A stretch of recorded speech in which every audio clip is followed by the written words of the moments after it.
രാവിലെ ബ്രേക്ക്ഫാസ്റ്റിന് ബർഗർ ഉണ്ടാക്കുന്നത്. അപ്പം വെജിറ്റബിൾ പാറ്റീസ് വാങ്ങിച്ചതുണ്ടായിരുന്നു. അതൊന്ന് ഞാൻ ഇച്ചിരി ഓയിൽ ഒഴിച്ച് ഒന്ന് ഫ്രൈ ചെയ്യാൻ വെച്ചിട്ടുണ്ട്. എന്നിട്ട് ഞാൻ ടൊമാറ്റോയും സവാളയും ഒന്ന് വാട്ടിയെടുക്കുന്നുണ്ട്. അതിന് ശേഷമാണ് ഞാൻ ഈ ബർഗറിൻ്റെ അകത്ത് വെക്കുന്നത്. അപ്പോൾ ഒരു നല്ലൊരു ടേസ്റ്റ് കിട്ടും. അപ്പോൾ ഞാൻ അതെല്ലാം ഒന്ന് വാട്ടിയെടുത്ത് ബർഗർ ബണ്ണും ഒന്ന് ചൂടാക്കി എടുത്തിട്ടുണ്ട്. അപ്പം ബർഗർ ബണ്ണ് 4 എണ്ണ ഉള്ളായിരുന്നു. അപ്പം കൊച്ചിന് കൊണ്ടുപോകാനായിട്ട് ഞാൻ ബ്രെഡിൻ്റെ അകത്ത് തന്നെ ഈ പാറ്റീസ് വെച്ച് ഇങ്ങനെ ടോസ്റ്റ് ചെയ്ത് അവന് ടിഫിൻ കൊടുക്കുമായിരുന്നു. അപ്പോൾ ഞാൻ ഇങ്ങനെ ബർഗർ ബണ്ണിനകത്ത് ഇച്ചിരി ടൊമാറ്റോ സോസും മയോണൈസും തേച്ചിട്ട് ഇങ്ങനെ ഇതിൻ്റെ മുകളിൽ വെച്ച് ഇങ്ങനെ ഇങ്ങനെ ഈ ടൊമാറ്റോ എല്ലാം ഇതിൽ വെച്ച് ഒരെണ്ണം കഴിക്കുമ്പോൾ തന്നെ വയറ് നല്ലതായിട്ട് അങ്ങ് ഫില്ലിങ് ആവും. അപ്പം ബർഗറൊക്കെ ഇവിടെ റെഡി ആയിട്ടുണ്ട്. അതിനുശേഷം പിന്നെ ഇനി അടുത്ത പരിപാടി ഉച്ചക്കത്തേക്കിന് നോക്കണം. അപ്പം രാവിലത്തെ ഇതെല്ലാം ഒന്ന് കഴിഞ്ഞിട്ട് ഞാൻ ചപ്പാത്തിക്ക് വേണ്ടി ടൊമാറ്റോ ചട്നി ഉണ്ടാക്കുന്നത്. അപ്പോൾ ഇതങ്ങ് രാവിലെ ഇട്ട് കഴിഞ്ഞാൽ പിന്നെ ഇടയ്ക്കിടയ്ക്ക് ഇത് ഇത്തിരി വെന്ത് വരാനായിട്ട് സമയം എടുക്കുമല്ലോ.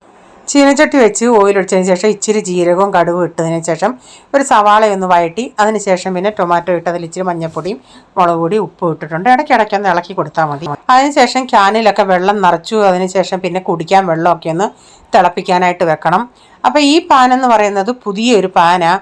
അപ്പോൾ അതിൻ്റെ അകത്തെ സ്റ്റിക്കർ ഉണ്ടല്ലോ, അത് ഇളക്കാൻ വേണ്ടി ജസ്റ്റ് ഒന്ന് ചെറിയ തീയിൽ ഇതൊന്ന് അടുപ്പത്ത് വെച്ച് ഇങ്ങനെ ഒന്ന് ചൂടാക്കുന്നുണ്ടേ ആ പേപ്പർ ഇങ്ങനെ ചെറുതായിട്ടൊരു ഇച്ചിരി ഷാർപ്പുള്ള ഒരു സാധനം കൊണ്ട് ഇങ്ങനെ ഒന്ന് ചെറുതായിട്ടൊന്ന് സൈഡിലൊന്ന് ഒരു ഇത് കൊടുക്കുന്നുണ്ടെങ്കിൽ അതിങ്ങ് ഇളകി വരും. എന്നിട്ട് പാൻ നന്നായിട്ട് കഴുകിയെടുത്താൽ മതി. ഇപ്പം നമ്മുടെ ടൊമാറ്റോ ചട്നിയൊക്കെ ഇവിടെ റെഡിയായി. ഞാൻ ഇച്ചിരി വെളിച്ചെണ്ണയും കൂടി ഒഴിച്ച് കൊടുത്തിട്ടുണ്ട്.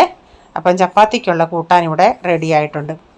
അപ്പം ടൊമാറ്റോ വാങ്ങിച്ചത് ഞാൻ ടൊമാറ്റോ ഇടുന്ന പാത്രമൊക്കെ ഒന്ന് കഴുകിയിട്ട് അതൊന്ന് എടുത്ത് വെച്ചിട്ടുണ്ട്. പിന്നെ കാബേജ് അവിടെ അരിഞ്ഞ് വെച്ചിട്ടുണ്ട്. അപ്പോൾ കാബേജിനൊരു സ്മെല്ല് കാണുമല്ലേ, ആ സ്മെല്ലൊന്ന് മാറാനായിട്ട് ഞാൻ ഒരു പീസ് ബ്രെഡ് ഇട്ട് വെച്ചിട്ടുണ്ട്. അപ്പം ആ സ്മെല്ലൊക്കെ ഒന്ന് കുറഞ്ഞു കിട്ടും നമുക്ക്. അല്ലെങ്കിൽ നമ്മളിങ്ങനെ അരിഞ്ഞ് വെച്ചിട്ട് ആ അടുക്കള കിച്ചൺ മൊത്തം സ്മെല്ലായിരിക്കും. അപ്പോൾ ഇങ്ങനെ ബ്രെഡ് ഇടുന്നുണ്ടെങ്കിൽ ആ സ്മെല്ല് അങ്ങ് മാറും. പിന്നെ കോൺഫ്ലെക്സ് വാങ്ങിച്ചായിരുന്നു, അത് ഞാനിങ്ങനെ ഡബ്ബകളിലാക്കി. അപ്പോൾ അതിൻ്റെ അകത്ത് തന്നെ പൗച്ച് കൊണ്ട് ഒട്ടിച്ച് വെക്കാവുന്നേ ഉള്ളൂ. പക്ഷേ ഞാൻ ഇത് കൂടുതലായതുകൊണ്ട് ഡബ്ബയിലിട്ട് ചെറുത് ഞാനങ്ങനെ ഒട്ടിച്ച് വെച്ച്. ഈ ചെറുതിൻ്റെ അകത്ത് ഇതിൻ്റെ അകത്ത് പംകിൻ സീഡും ബദാമും നട്ട്സുകളെല്ലാം ഉള്ളതാണ്. അതൊക്കെ ഒന്ന് എടുത്ത് വെച്ചതിന് ശേഷം പിന്നെ കാബേജ് തോരൻ വെക്കാനുണ്ടായിരുന്നു. ഓയിലൊഴിച്ച് കടുകിട്ട് കറിവേപ്പില ഇട്ട് പൊട്ടിച്ചതിന് ശേഷം ഞാൻ ഇതിലേക്ക് സവാള ഇട്ടൊന്ന് വഴറ്റുന്നുണ്ട്. പിന്നെ തേങ്ങ, മഞ്ഞൾപ്പൊടി ഇതെല്ലാം ഇട്ടിട്ട് കാബേജ് ഇട്ടുകൂടാ. കാബേജിൻ്റെ അകത്ത് ഞാൻ ചെറിയൊരു കഷ്ണം ഇഞ്ചിയും കൂടെ അരിഞ്ഞിട്ടുണ്ട്. അപ്പോൾ ഒരു നല്ലൊരു ടേസ്റ്റ് കിട്ടും.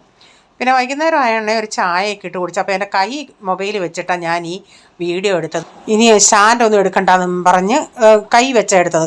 അപ്പോൾ അത് ഡബിൾ ജോലിയായി. ചായയൊക്കെ തറയിൽ പോയി. പിന്നെ അതെല്ലാം തുടച്ച് മാറ്റേണ്ടി വന്ന്. അപ്പോൾ ഈ വീഡിയോയുടെ ഫുള്ളായിട്ടുള്ള വീഡിയോ ആർക്കെങ്കിലും കാണാൻ താല്പര്യം ഉണ്ടെങ്കിൽ ഞാൻ ബിജീസ് കിച്ചൻ ചാനൽ വ്ളോഗിൽ ഇട്ടിട്ടുണ്ട്. അപ്പോൾ ഈ വീഡിയോയിലെ വിശേഷങ്ങൾ ഇതൊക്കെയായിരുന്നേ.